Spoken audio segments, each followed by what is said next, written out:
Hey y'all, Jay Nice on the mic, back with my fourth video of the day. I'm on a roll, y'all.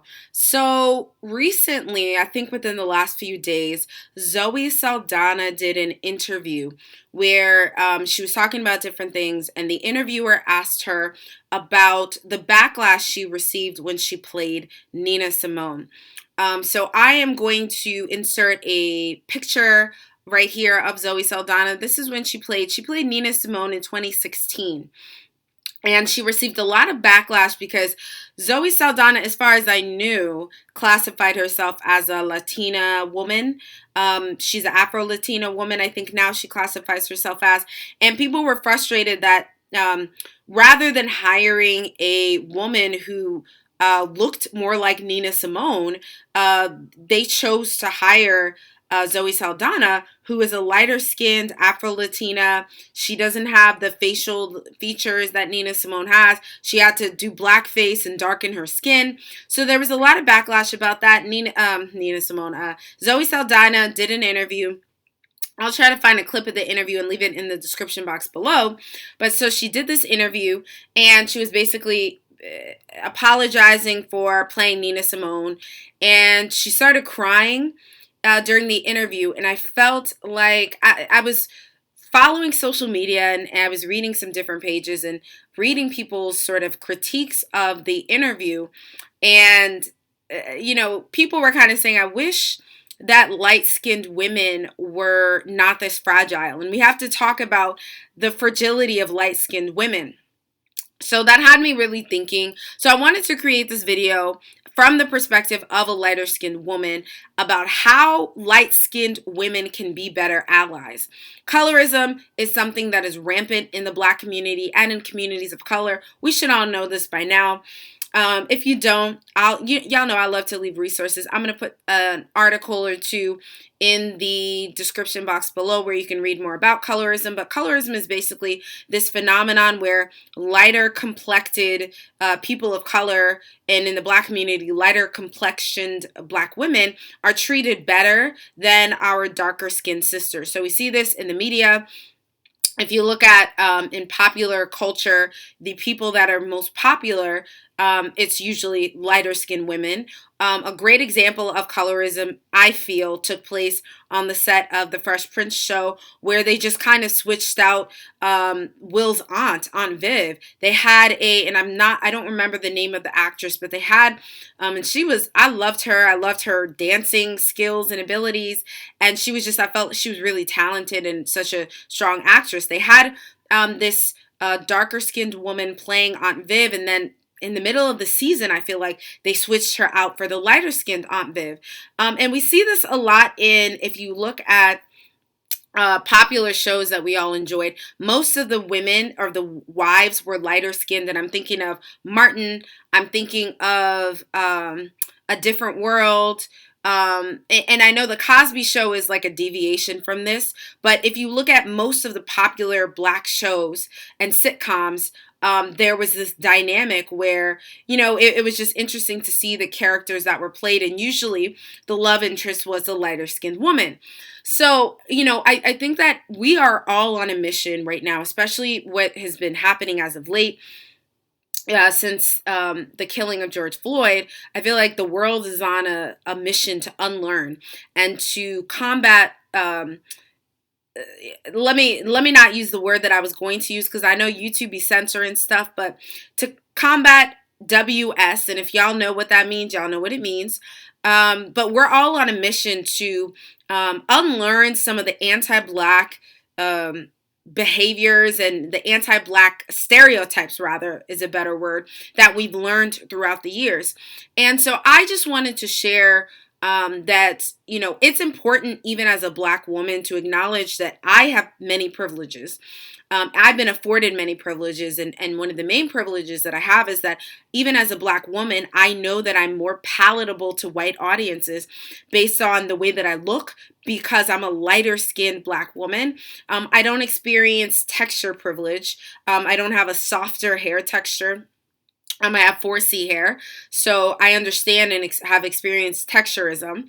And I feel like I have more Afrocentric features. I was having a conversation with someone where they were like, you don't, but I feel like I have a wider, more Afrocentric nose. I have fuller lips. So I feel like I have more Afrocentric features, but I do recognize that I benefit from colorism. And even in the way that I speak, I have parents who have accents. And when I listen to how people talk to my mother, who has a thick accent, and I listen to the way that they talk to me, I recognize that even in the way that I speak, people say I talk like I'm a white woman. There's privilege in that. People think I'm a white woman. There's privilege in being a lighter skinned Black woman. So I have to acknowledge and recognize my privileges. And then I also have to figure out and understand how I can use my privileges to advocate for my darker complected sisters. So I created a list that I wanted to share with y'all about how lighter skinned women and men can be better allies for our darker skinned brothers and sisters within the community. So the first thing is we have to be willing and open to speak out against colorism. And in early June, following or in the midst of the George Floyd protests, I saw someone on Twitter, or maybe it was on Instagram, I saw somebody say, are we going to have a conversation about colorism?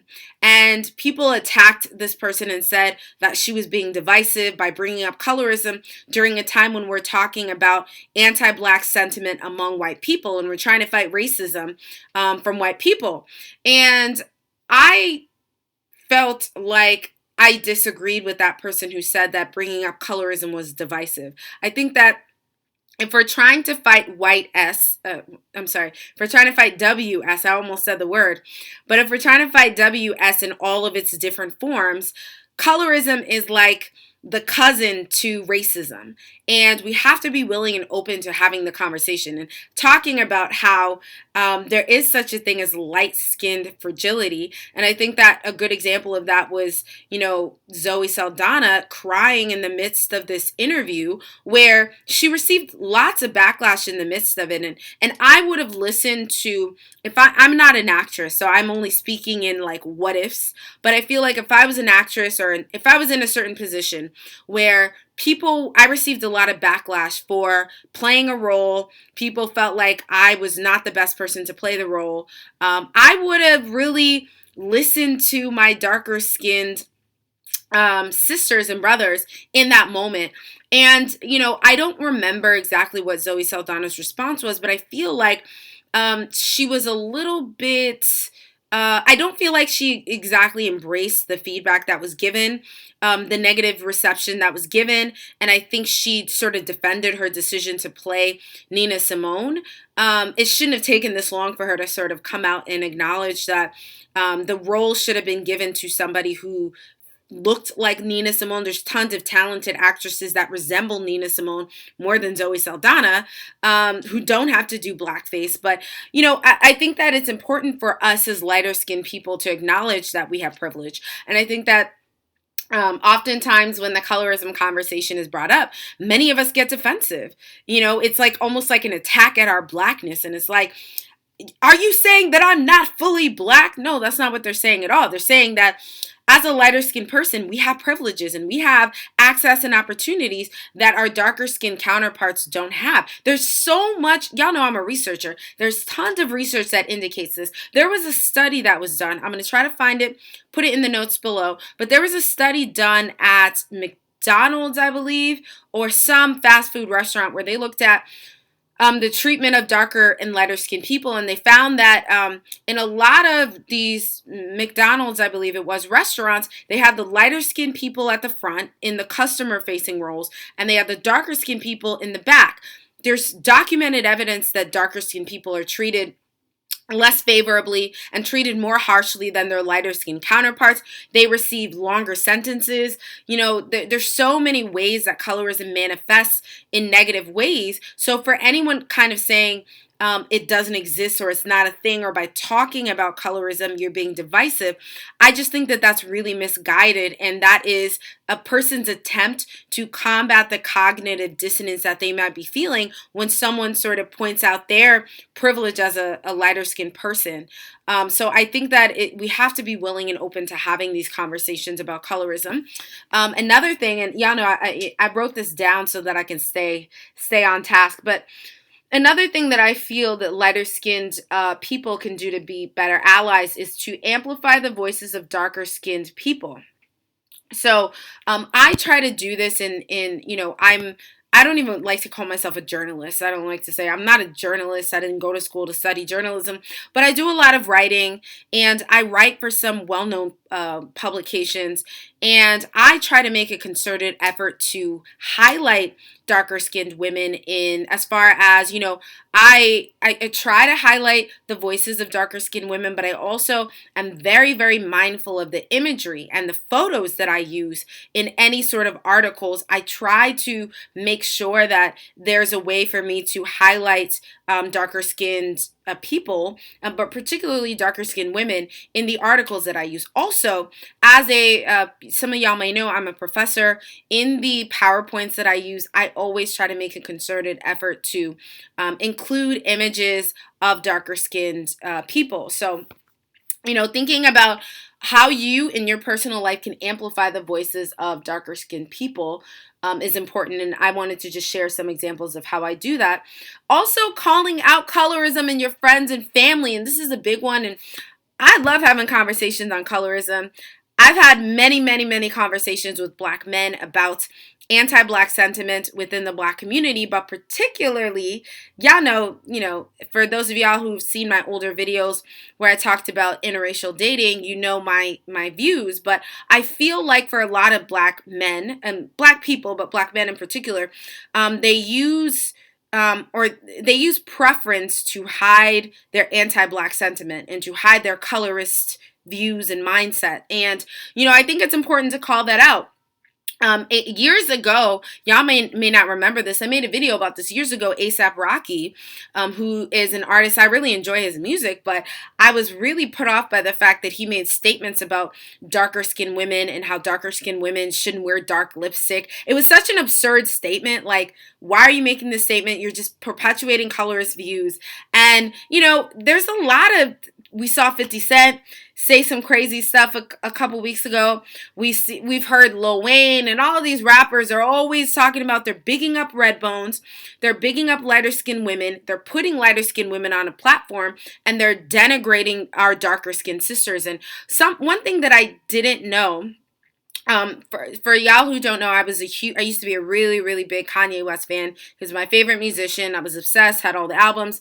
And I guess that there was what is it called? There was an ad that went out for his, and I'm gonna find it because I don't want to miss talk.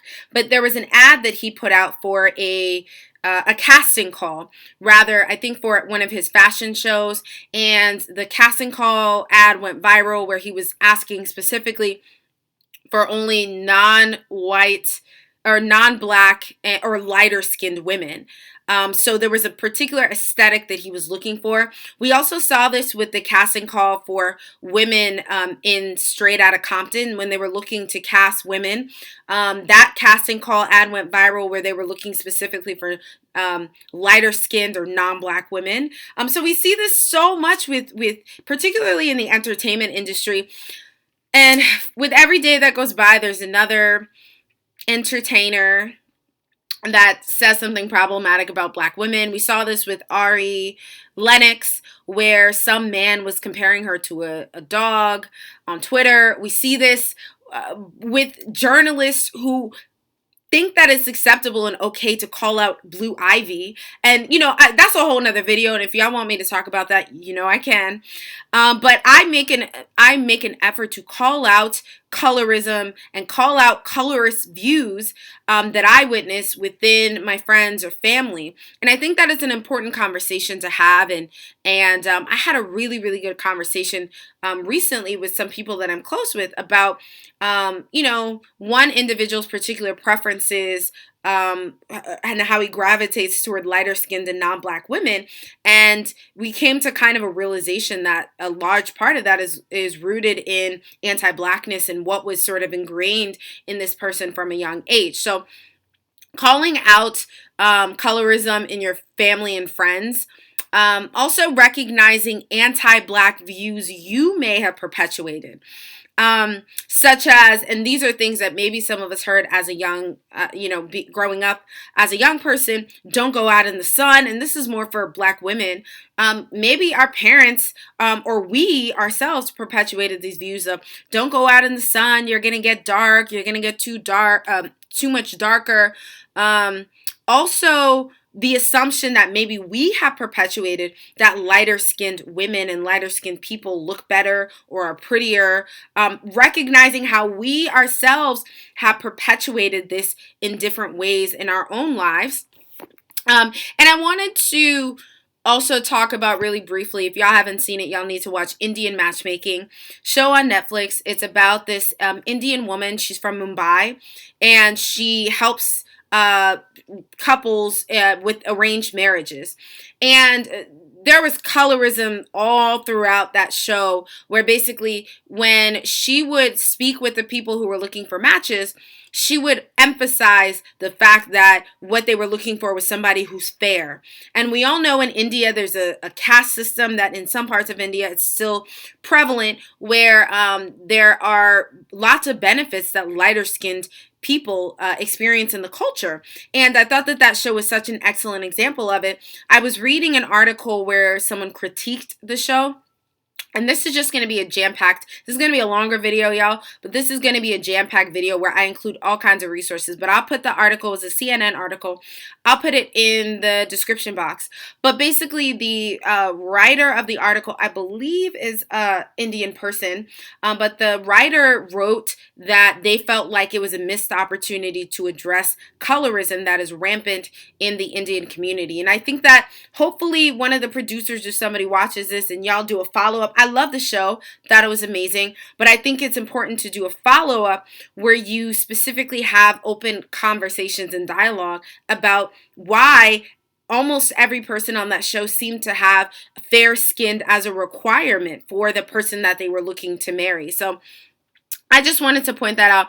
But lastly, I just wanted to say, as lighter-skinned people, we need to stop denying that colorism is a thing, and that bringing it up is divisive. That's not correct. We need to shut our mouths as lighter skinned people and listen to our darker skinned brothers and sisters and listen to what they're saying, listen to their experiences. I think that's so important.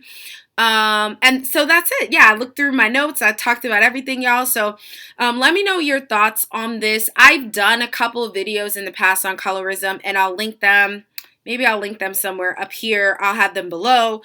So this, video is going to have a lot of resources for you, but I just wanted to give my thoughts on this. And I thought that it's so important if we're trying to be anti-racist and we're trying to be, unlearn the anti-black sentiment that we've been spoon-fed since we were young. It's important to do the self-work and be open to having these conversations about colorism. So that's where I'm going to leave y'all today. We're at 18 minutes. This is a longer video that I've done, but I missed y'all. I haven't been posting videos in a while because it's just been a really wild last 3 months. I've done like probably 20 to 30 anti-racism workshops, because some of y'all may know or may not know that a lot of the work that I do as a consultant is in diversity and inclusion trainings and workshops. Also, before I head off, let me mention that I have a new book that just came out called Dirty Diversity. It's about how to foster more equity and inclusion in your workplace. It is available on Amazon as an ebook, as a paperback, and it's also available. I did I narrated it, so it's available on Audible because I'm a big Audible person, excuse me. I just can't talk today, y'all. That's where I'm going to leave today's video. I hope y'all found this video informative. What I'm going to do is upload all of these videos at the same time. So you'll probably see 4 videos back to back to back to back. But all of these topics I feel like are relevant and important. And I didn't want to. Sometimes what I've done in the past is I record a bunch of videos in the same day and I upload them periodically, but I don't want to do that anymore. I just want to, upload them all at the same time. So I've been kind of off YouTube for a little bit because, as y'all know, the topics that I was talking about are, I guess, too radical, because YouTube, I feel like, limits my views, and, my views aren't where they used to be, and I feel like that's a little bit discouraging. So I've been on Instagram more, and I'm on LinkedIn, but I'm on Instagram a ton. All of the links and info is below if y'all want to connect with me there. But that's where I'm going to leave this video. I hope y'all were learned something, and I would love to hear what you think, what your thoughts are on colorism, your experiences with colorism. Maybe in another video we'll talk about featureism and texturism. But that's another video for another day. I love y'all, and I will see y'all in the very next video. Who knows when that'll be? I'll try to record another one. Usually, y'all, when I have my hair done, I like to record videos. When you see there are gaps in when I post, I might not have my hair done. So that's where I'm going to leave y'all off for today. I love y'all, and I will see y'all in the next video.